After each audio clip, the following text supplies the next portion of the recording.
trai ngay lâu mi kayang ka kong katlang tu chin tu na ero mi kayang ni lim kalong chi lau na om ma se ta po vitamin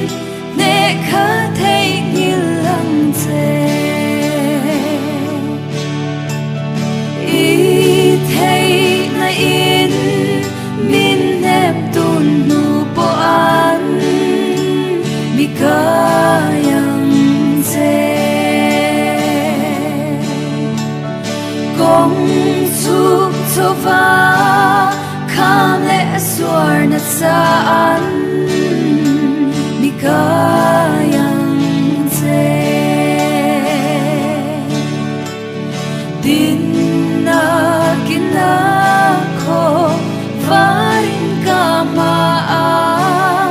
lui kai sa chu ka to kang om ho na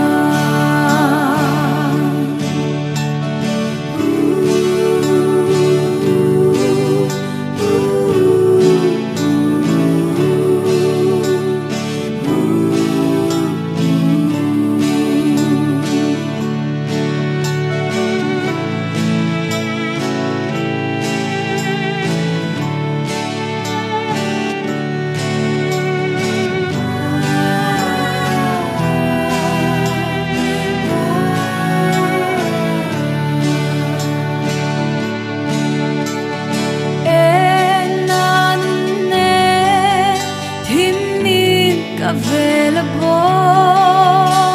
mi kayang zan ani in hatin kalo om mi kayang ka keveng lang lat ka di